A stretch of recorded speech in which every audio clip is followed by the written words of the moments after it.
Today's Bible reading is Job chapters 29, 30, and Acts chapter 12. Job chapter 29.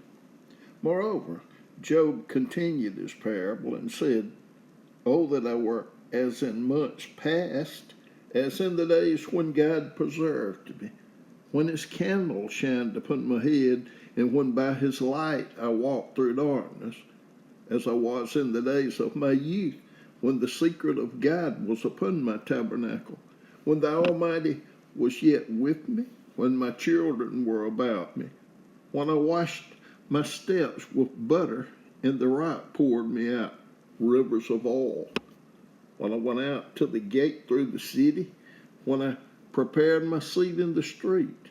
The young men saw me and hid themselves, and the aged arose and stood up. The princes refrained talking and laid their hand on their mouth. The nobles held their peace, and their tongue cleaved to the roof of their mouth. When the ear heard me, then it blessed me, and when the eye saw me, it gave witness to me. Because I delivered the poor that cried, and the fatherless, and him that had none to help him. The blessing of him that was ready to perish came upon me, and I caused the widow's heart to sing for joy. I put on righteousness, and it clothed me. My judgment was as a robe and a diadem. I was eyes to the blind, and feet was I to the lame. I was a father to the poor, and the cause which I knew not I searched out. And I brake the jaws of the wicked, and plucked the spoil out of his teeth.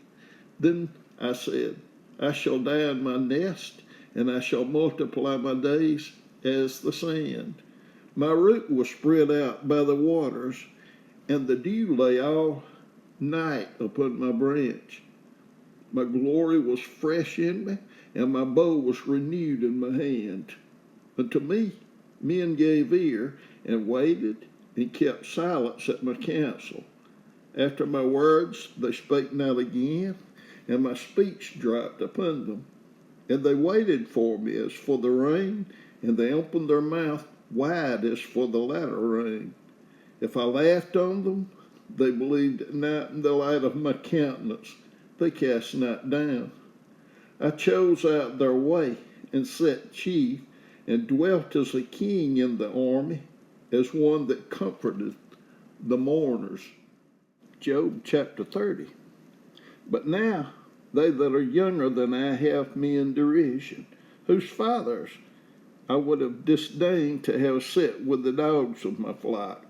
Yea, whereto might the strength of their hands profit me, in whom old age was perished. For want and famine they were solitary, fleeing into the wilderness, in former time desolate and waste, who cut up mallows by the bushes, and juniper roots for their meat. They were driven forth from among men, they cried after them as after a thief, to dwell in the cliffs of the valleys, in caves of the earth, and in the rocks. Among the bushes they brayed, under the nettles they were gathered together. They were children of fools, yea, children of base men. They were viler than the earth. And now am I their song, yea, I am their byword.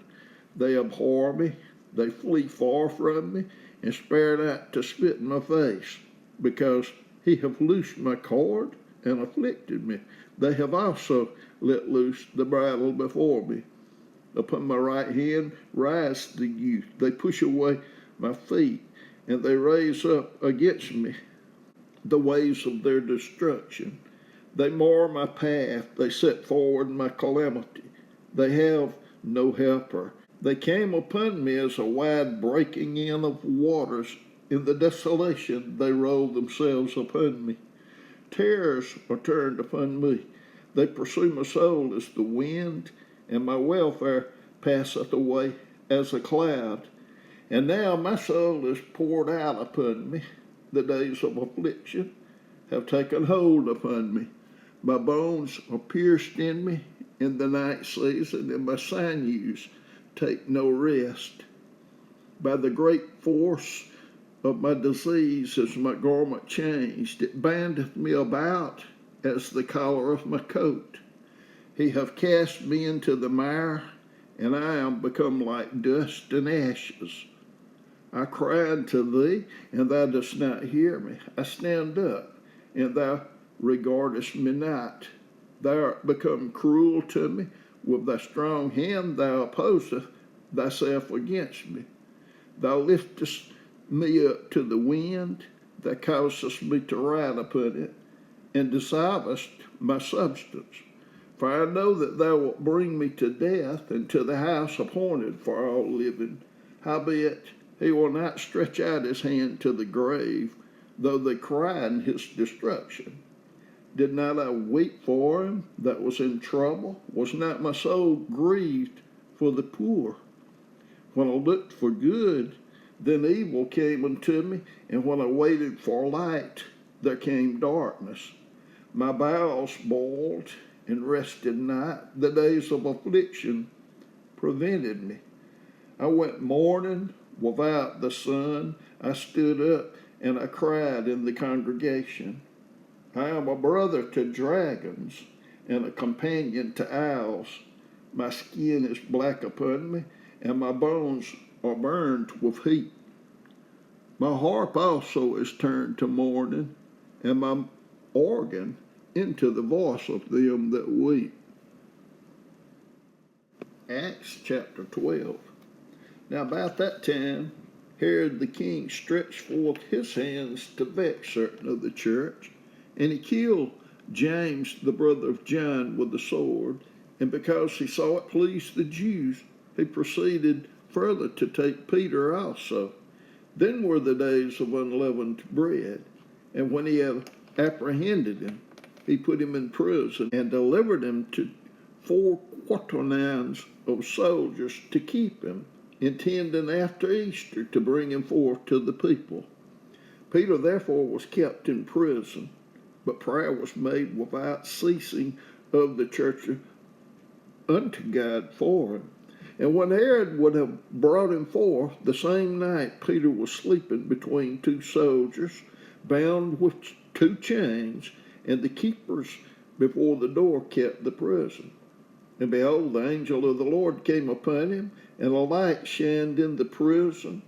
And he smote Peter on the side and raised him up, saying, Arise up quickly.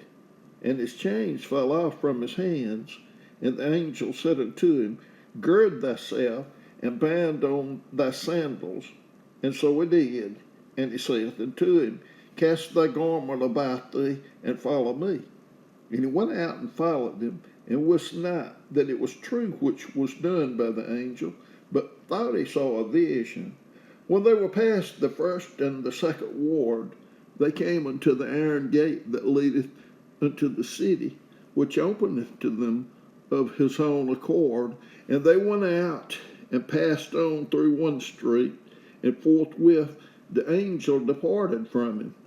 And when Peter was come to himself, he said, Now I know of a surety that the Lord hath sent his angel, and hath delivered me out of the hand of Herod, and from all the expectation of the people of the Jews.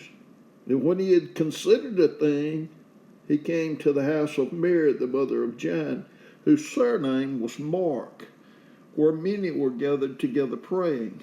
And as Peter knocked at the door of the gate, a damsel came to hearken named Rhoda. And when she knew Peter's voice, she opened not the gate for gladness, but ran in and told how Peter stood before the gate. And they said unto her, Thou art mad. But she constantly affirmed that it was even so.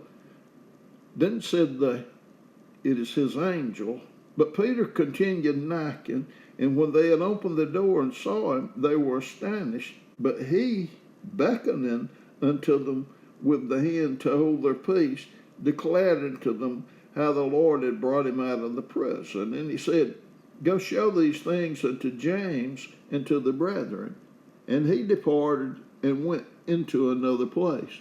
Now as soon as it was day, there was no small stir among the soldiers what was become of Peter. And when Herod had sought for him and found him not, he examined the keepers and commanded that they should be put to death. And he went down from Judea to Caesarea, and there abode. And Herod was highly displeased with them of Tyre and Sidon, but they came with one accord to him, and having made Blastus the king's chamberlain their friend, desired peace, because their country was nourished by the king's country. And upon a set day Herod, arrayed in royal apparel, sat upon his throne, and made an oration unto them. And the people gave a shout, saying, It is the voice of a God, and not of a man.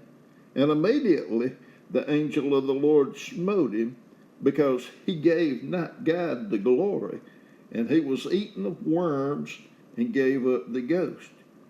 But the word of God grew and multiplied, and Barnabas and Saul returned from Jerusalem when they had fulfilled their ministry, and took with them John, whose surname was Mark.